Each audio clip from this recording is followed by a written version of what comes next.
Hello hi friends, మనం big boss గతంలో ఈ యొక్క సీజన్ 8 వరకు కూడా మనం అనేక సీజన్లో బిగ్ బాస్ సంబంధించిన ప్రతి రోజు కూడా రివ్యూస్ అయితే ఇవ్వడం జరిగింది.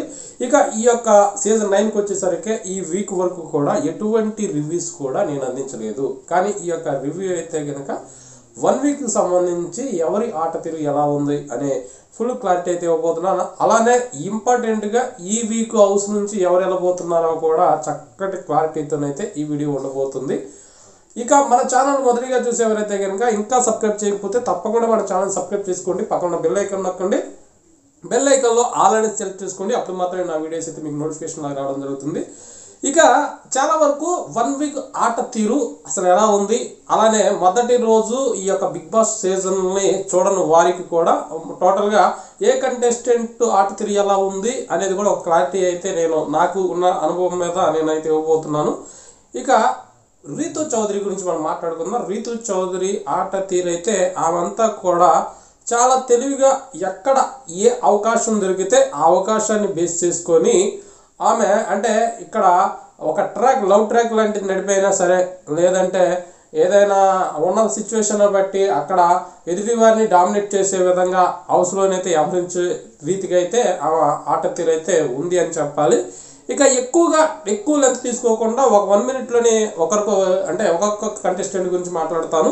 ఇక ఇక్కడ సంజన చాలా వరకు ఆమె తెలియక కొన్ని తప్పులు చేస్తుందా, కావాలని చేస్తుందా అని కూడా చాలామందికి సంజనాన్ని చూసినప్పుడు అనిపించింది. కానీ ఆమె గేమ్ అయితే చాలా చాలా తెలివిగా ఆడుతుంది. ఎందుకంటే అక్కడ క్లారిటీగా అర్థమవుతుంది. మీరు గమనించారు లేదు, ఉన్న సిచ్యువేషన్ బట్టి ఆమె వైపు ఆడియన్స్ అంటే కాస్త ఆసక్తిగా ఈమె గేమ్ ఏంటి ఇలా ఉందని అంటే బిగ్ బాస్ యాజమాన్యానికి రేటింగ్ తెచ్చే విధంగా ఆమె ప్రవర్తన అలా ఉంది. అంటే కంటెస్టెంట్లు అందరికంటే కూడా ఆడియన్స్ ఈమె మీద ఫోకస్ పెట్టేలాగా బిగ్ బాస్ యాజమాన్యానికి మరింత రేటింగ్ వస్తే ఎక్కువగా ఆమెను ఉంచే ఛాన్స్ కూడా ఉంటుంది. ఆ విధంగా కాస్త కాంట్రవర్సీ ఎక్కువ సృష్టించే విధంగా ఇక్కడ సంజన అయితే కనిపిస్తుంది. అంటే నాకు తెలిసి పక్కాగా ఆమె చాలా తెలివిగా గేమ్ అయితే ఆడుతుంది అనిపించింది. ఇక మరో కంటెస్టెంట్ రాము అంటే చాలామంది చూడటానికి అంటే పొట్టివాళ్ళు గట్టివాళ్ళు అన్నట్లుగా రాము అయితే చాలా క్లారిటీగా చాలా ఎఫెక్ట్ పెట్టి ఉన్న వాళ్ళల్లో జెన్యున్ పర్సన్స్ లాగా అంటే జెన్యున్ వ్యక్తిలాగా గేమ్ని అయితే ఆయన 100% అయితే ఆడుతున్నారు. మీరు గమనించారు ఫస్ట్ వారం ఆ యొక్క ఫస్ట్ వీక్లో ఫస్ట్ ఎపిసోడ్ దగ్గర నుంచి రాము ఆటను గమనిస్తే చాలా క్లారిటీగా ఉన్నాడు. ఉన్నది ఉన్నట్టుగా మాట్లాడుతున్నాడు. ఎక్కడ కూడా అతను అంటే అబద్ధాలు ఆడటం కానీ లేకుంటే కావాలని ఒకరి మీద నిందలేసే తత్వం కలిగిన వ్యక్తిగా కానీ ఎక్కడా లేడు. మీరు అతను ఆట గమనిస్తే ఇక్కడ క్లారిటీగా అర్థమవుతుంది. రాము కూడా ఆ యొక్క హౌస్లో ఉన్నటువంటి బెస్ట్ కంటెస్టెంట్ అని కూడా నా యొక్క ఆలోచన. ఇక మరొక కంటెస్టెంట్ గురించి మనం మాట్లాడుకుందాం. తనుజ కూడా చిన్న వాటికి అంటే ఏదైనా హౌస్లోకి వచ్చిన తర్వాత ఈ యొక్క గొడవలు కానీ ఈ యొక్క ఎటువంటి ఇబ్బందులు కానీ ఏదో ఒక చిన్న మిస్టేక్లు అయితే ఎక్కడొక్కడ జరుగుతూనే ఉంటాయి. అంటే చిన్న వాటికి ఎక్కువ రియాక్ట్ అవుతుంది. అలా రియాక్ట్ అవ్వటం అనేది కరెక్ట్ కాదు. హౌస్లోకి వచ్చేటప్పుడే అన్ని హౌస్లో జరిగే ప్రతి దానికి కూడా ఇలా చిన్న వాటికి రియాక్ట్ అవ్వకోకుండా స్ట్రాంగెస్ట్ కంటెస్టెంట్ లాగా ఇటు ఆడియన్స్ కూడా అనిపించాలి. అప్పుడే ఆమెకి ఓటింగ్ శాతం అనేది ఎక్కువ రావడం జరుగుతుంది. కానీ ఇలా చిన్న వాటికి ఎక్కువగా ఫీల్ అవటం అనేది కరెక్ట్ కాదేమో అని నా యొక్క అభిప్రాయం. ఇక మీ యొక్క ఆలోచన కూడా తెలియపరచండి. ఇక తనుజ గురించి మనం మాట్లాడుకుందాం. ఎక్కడా కూడా తన ఆట తీరు బాగా మెరుగుపడుతుందా లేదా అక్కడక్కడ కనిపిస్తూ వెళ్తుందా, బాగా ఆడుతుందా లేదా అంటే ఆమె అవకాశాన్ని బట్టి 100% ఎఫెక్ట్ తీయడానికి 100% ఎఫెక్ట్ పెట్టి ఆడటానికి అయితే ట్రై చేస్తుంది. కానీ మరీ చిన్న వాటికే ఎక్కువగా ఎమోషనల్ అయిపోతుంది. దానివల్ల ఆడియన్స్లో ఏంట్రా ఈ పిల్ల కాస్త చిన్న గేములకే మరింత ఏదో చిన్న టాపిక్లకే లేదా చిన్న గొడవలకే ఇంత ఎమోషనల్ అయిపోతుంది, ఏదో స్ట్రాంగెస్ట్ కంటెస్టెంట్ కాదు అని జనాల్లో ఆడియన్స్లో కూడా ఆమెకి వ్యతిరేకత వచ్చేలా ఆమె కలిగించుకుంటుందేమో అన్నట్టుగా అయితే నాకు అనిపించింది. ఈ వీక్ మొత్తం కూడా ప్రతిదానికి ఎమోషనల్ అయితే అవడం జరుగుతుంది.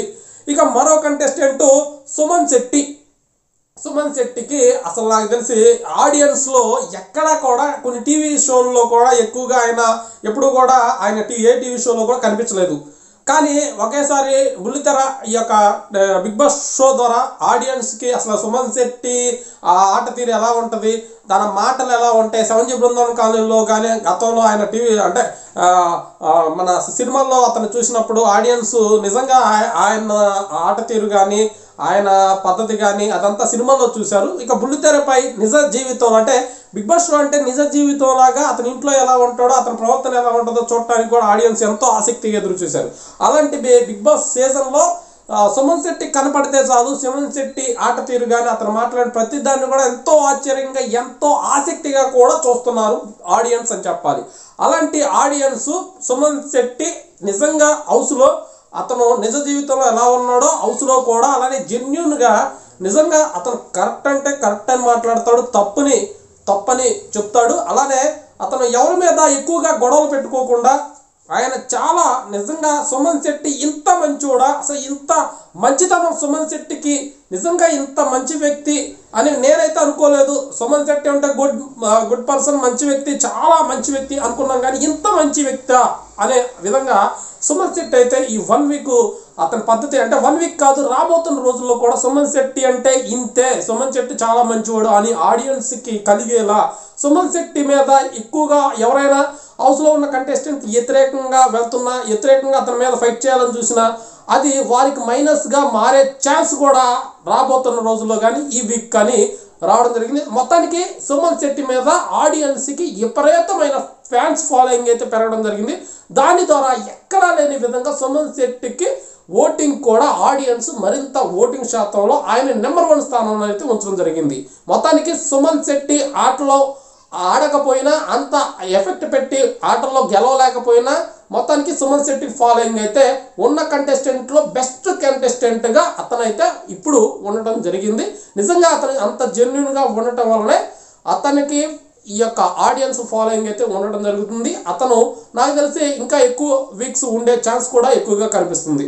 ఇక మరో కంటెస్టెంటు సరస్వతి వర్మ ఈమె వచ్చేసరికి ఇప్పుడు నాకు తెలిసి ఈమె గురించి ఇప్పుడు నేను క్లారిటీగా చెప్పబోతున్నాను. ఎక్కడా కూడా ఎక్కువ ఎఫెక్ట్ పెట్టి ఎక్కడో అంటే హౌస్లోకి నేను ఒక గొడవ జరిగినప్పుడు, మీకు ఉదాహరణకి ఒక గొడవ జరుగుతున్నప్పుడు మనం కూడా ఆ గొడవలో ఒక భాగస్వాములు అయినప్పుడు వెనక ఉండి ఆ గొడవలో నేను ఉన్నానని చెప్పుకోవడానికి కొంతమంది ట్రై చేస్తుంటారు. అంటే ఆ 10 మందిలో నేను ఒకరిని, ఆ యుద్ధం గెలిచానంటే ఆ యుద్ధంలో నేను కూడా ఒకరు అన్నట్లుగా వెనకుండి చెప్పుకోవడానికి నేను ఉన్నాను అన్నట్లుగానే కనిపించింది.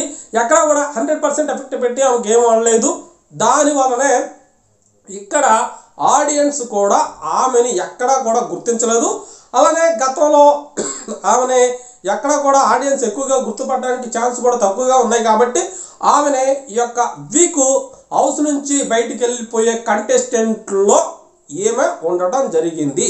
నాకు తెలిసి ఈ వీక్ అయితే ఎలిమినేషన్ అయితే నాకు తెలిసి ఉండకపోవచ్చు అనేది నా యొక్క ఆలోచన. హౌస్లో ఈ వీక్ కనుక ఎలిమినేషన్ జరిగితే 99% అయితే హౌస్ నుంచి బయటికి వెళ్ళే కంటెస్టెంట్ ఏమైతే కనుక హౌస్ నుంచి బయటికి వెళ్ళిపోవటానికి ఛాన్స్ ఉంది. ఇక ఇమ్మానుయేల్ గురించి మనం మాట్లాడుకుంటే జబర్దస్త్లో ఒక కోణంలో అతను కమీడియన్గానే చాలామందికి తెలుసు.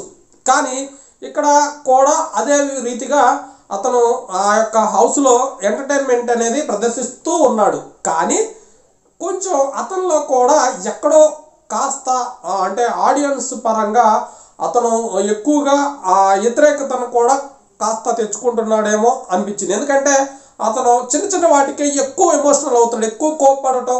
నిజంగా ఇటు ఎమ్మెల్యేల్లో కూడా ఇంత కోపం ఉంటుందా, ఇతను ఇంతగా ఇచ్చేస్తాడా అనే విధంగా కూడా అతనైతే ఫైట్ చేస్తున్నాడంటే ఇలాంటి కోపం, ఇలాంటి ఫైట్ చేసే తత్వం హౌస్లోకి వెళ్ళిన ప్రతి కంటెస్టెంట్కి అవసరమే. కానీ సందర్భాన్ని బట్టి దాన్ని తీసుకొస్తే బాగుంటుందేమో. ఎమ్మెల్యేలు కొంచెం ఎక్కువ చిన్న వాటికి ఎక్కువ కోపడుతున్నాడు అన్నట్లయితే నాకు అనిపించింది.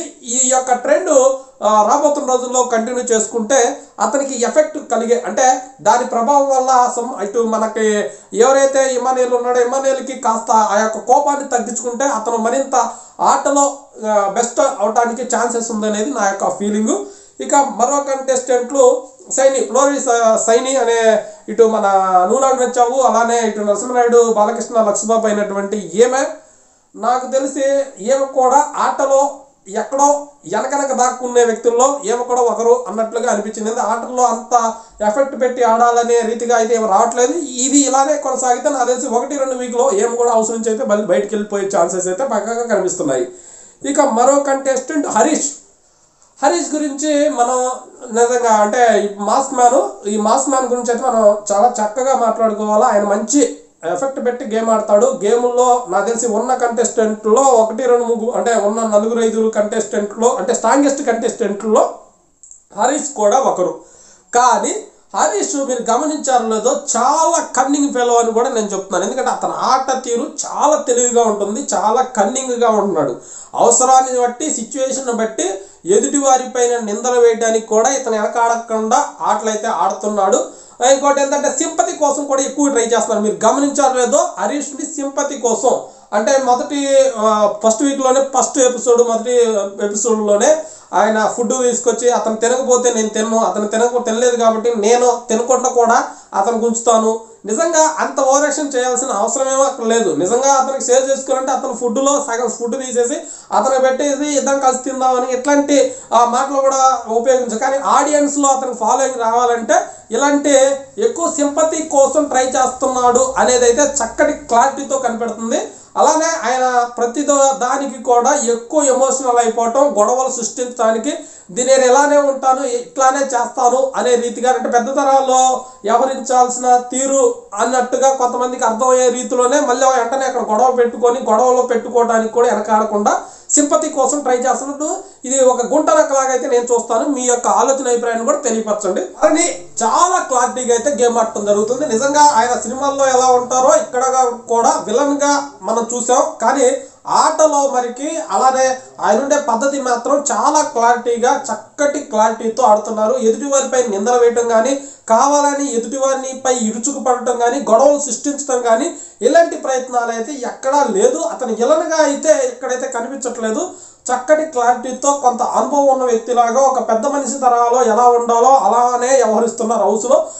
ఇలానే కంటిన్యూ అయితే కనుక ఇతను కూడా టాప్ 5 వరకు అంటే లాస్ట్ వరకు కూడా భరణి ఉండే ఛాన్సెస్ అయితే పక్కగా కనిపిస్తున్నాయని చెప్పాలి.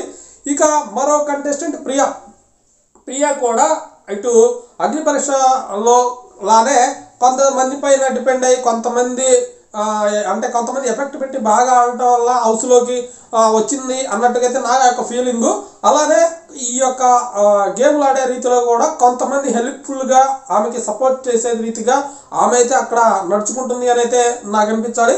అంటే 100లో ఈమె ఆట తీరైతే కనుక 50-50 ఛాన్సెస్ 50% ఎఫెక్ట్ పెడుతుంది. ఇంకో 50% అయితే ఏమే ఆట తీరైతే నాకు కాస్త ఎక్కువగా కనిపించలేదని అయితే నాకు అనిపించింది. ఇలానే కొనసాగితే కనుక గతంలో ఏదైతే ఈ యొక్క అగ్ని పరీక్షలో పాస్ అయిందో ఈమె హౌస్ నుంచి తక్కువ టైంలోనే హౌస్ నుంచి బయటికి వెళ్ళడానికి అవకాశం అయితే లేకపోలేదు. ఈమె ఆట తీరు కాస్త మెరుగుపరచుకోవాలనేది నా యొక్క ఆలోచన.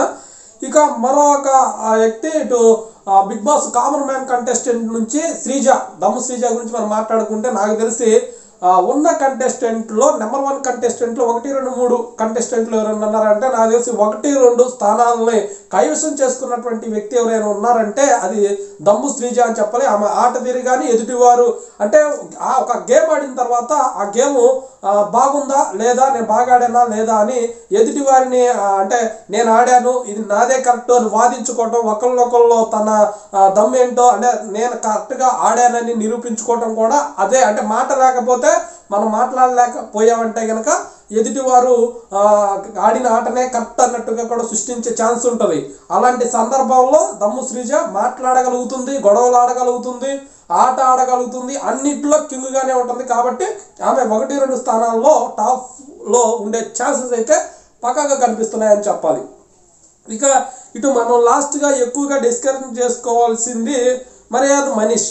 ఇక ఇతను గురించి అయితే నిజంగా హౌస్లో ఉన్నటువంటి వ్యక్తుల్లో కామన్ మ్యాన్లో ఇతను బాగా ఎక్కువగా నిజంగా అతని సిచ్యువేషన్ బట్టి అవకాశాన్ని బట్టి నడుచుకుంటున్నట్టు అని అయితే నాకు అనిపించింది. ఎందుకంటే మనం గమనించలేదో ప్రతి దానికి కూడా ఇప్పుడు మీరు కొన్ని గేమ్స్ చూస్తే అతని కంటే మన ఇది ఒక క్యాప్టెన్ సంబంధించినటువంటి ఒక గేమ్లో వచ్చేసరికి అతను ఆ యొక్క ఏదైతే ఉందో ఆ యొక్క లైట్ ఆ యొక్క రెడ్ లైట్ కానీ ఇటు గ్రీన్ లైట్ వెలిగిన తర్వాత ఆ యొక్క ఆటని మొదలు పెట్టాలి అనుకున్నప్పుడు ఇతను ఒక కంటెస్టెంట్కి చెప్పాడు, ఆ యొక్క గ్రీన్ లైట్ వెలిగిన తర్వాత మీరు ఆ యొక్క ఏదైతే ఉన్నాయో ఆ గేమ్ని మొదలు పెట్టాలంటూ కూడా అతను చెప్పడం జరిగింది. కానీ ఇంకొక కంటెస్టెంట్ వచ్చిన తర్వాత అతను చెప్పపడటం వల్ల అతను వెళ్ళిపోయి, అంటే ఇమానుయేల్ వెళ్ళి ఆ ఆట అది ఆడిన తర్వాత ఇమానుయేల్ని అవుట్ అని చెప్పడం జరిగింది. ఎందుకంటే నువ్వు ఆ యొక్క అంటే లైట్ వెలగకుండానే నువ్వు వెళ్ళి ఆ యొక్క గేమ్ను ఆడటం జరిగింది, అంటే నాకు ఆ యొక్క అంటే ఇటు బిగ్ బాస్ పెట్టినటువంటి నియమ నిబంధనలు పాటించలేదు అన్నట్టుగా మాట్లాడటం జరిగింది.